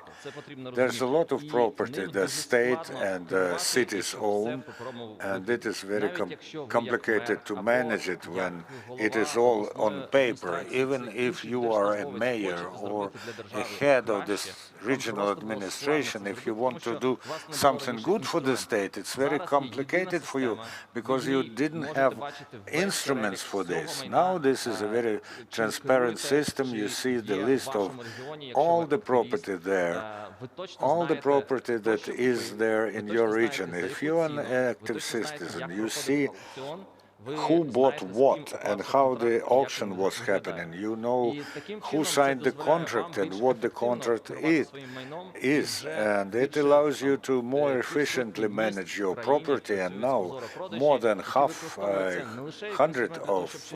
more than 50 cities in the country cooperate with Prozoro Prodaji, not only because it is easier to sell, but it is easier to understand how to manage the entire process. This is the example that we like to quote. A city found scrap metal as metal tubes were lying there for several decades, but the village sold this, and they got more than twice the annual budget of the village. So people start to better manage their property, and the country becomes richer. So on average, there are more than 3 participants in every auction. And the cities have earned more than almost 2.5 billion hryvnias. So if you still do not use the Prozoro Prodaji system, please join it, and I invite you to take part in those auctions. We are very glad to help you. And now let's entertain you for a while. The process of privatization is full of myths and rumors. And now a brief questionnaire to our participants. Let's discrown these myths. To Alexei, there's a widespread opinion that privatization processes are very complicated and intertangled. Please dismiss. I did mention that this is an absolutely open process, the openest in the world. And secondly, there are 40 different privatization websites on the internet. You can buy the same thing, so they compete. Obviously, they want to win your attention.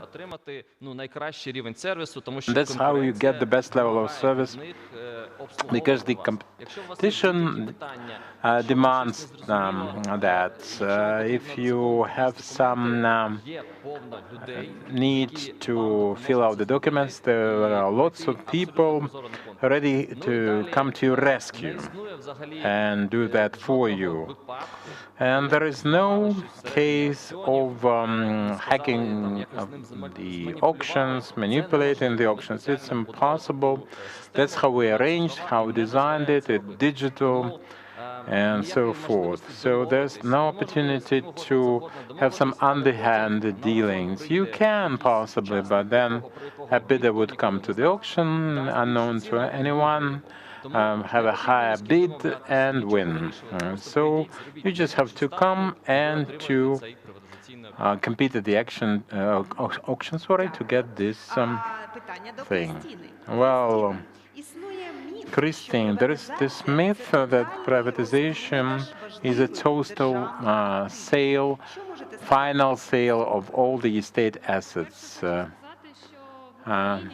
This is the sale out. We are leading in Ukraine with almost 3,500 state-run enterprises. Less than 50% of them operational. That so we clearly understand that there are some secured positions, the defense and social functions, so forth. But the rest of it should be effectively privatized to attract investment, to create jobs, and so forth. And this is a total myth, because privatization is one of the priorities for economic growth. One of the greatest enabler and provider. Konstantin, they say that privatization is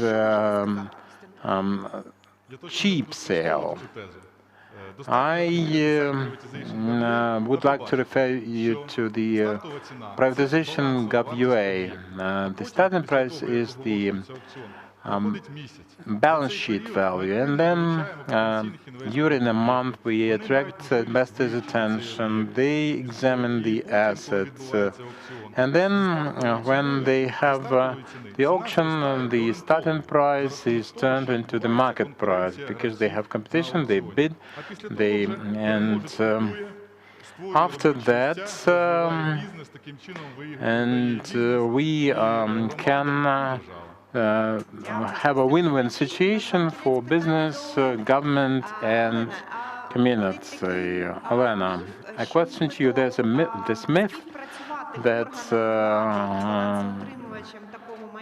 the government and the asset managers should not work with the fund because it's not comfortable. It's too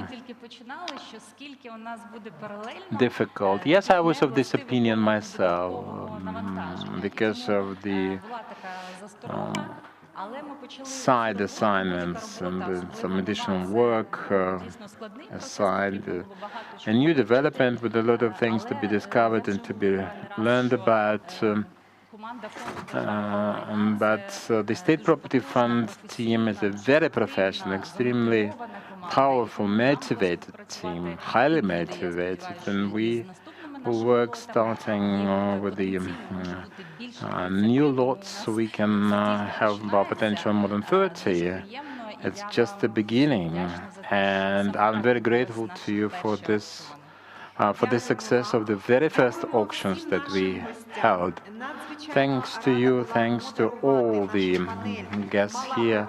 I was happy to moderate this panel, Small Privatization, thanks to the SMEs, subject matter experts, and good luck to small and medium enterprises for the developments. And now for the final speech, I would like to invite Dmytro Sonnechenko to this stage. Thank you very much for your attention.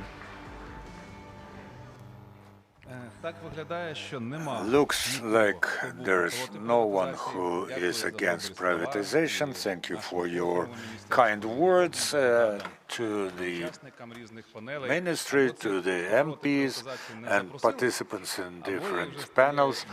It is either those who are against privatization were not invited, or there are less and less of them. The fact is that small and medium-sized privatization is active now. We have set up a mechanism to regurgitate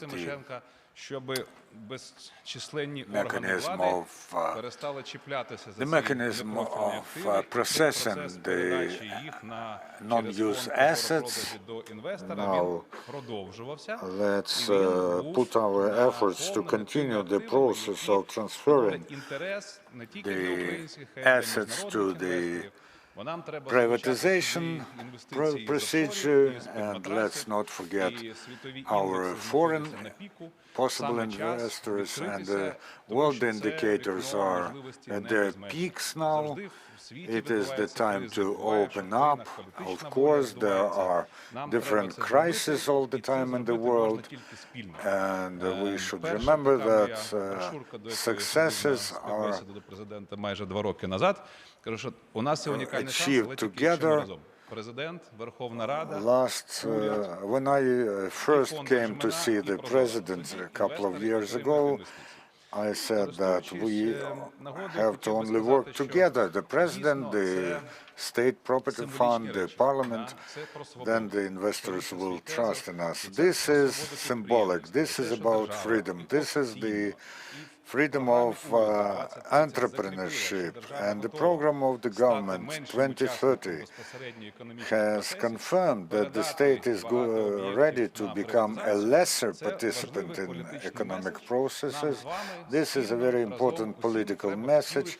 We all together shall implement it into life, because when you come to the practical realization, when you start to exchange 1,000 letters, then your patience flops. And yesterday, the Ministry of Defense wrote us a letter that they are ready to transfer the hotels to us, but let's see how soon they will appear at auctions, because they are burdened. Every object is burdened with the so-called poison pills. Some court decisions were there, court rulings, but there is a new draft law that has come through all the necessary agreeing procedures with all the business associations at the Committee on Economic Policy now, and it is very important for us that it is adopted in the first reading before the parliamentary vacations, and then they will adopt it finally in autumn, and the territorial communities will get their percentage from the sales, and other bodies as well. We want to do this, and it is possible to do this with the help of our work, with the work of the Cabinet of Ministers, but without this comprehensive law, there will be no acceleration, and we will wander between the trees and not see the light behind the forest. But we want to make an alley there and go to the open space. We have to regulate, business has to do business. Thank you for attention. It was a good day. I don't see anyone who is against privatization, so let's join our efforts. Thank you everyone for the attention. We were talking about economy without oligarchs for 3 days, and we have finalized our discussion with the issues of privatization. See you at the next convocations of the Ukraine 30 forums.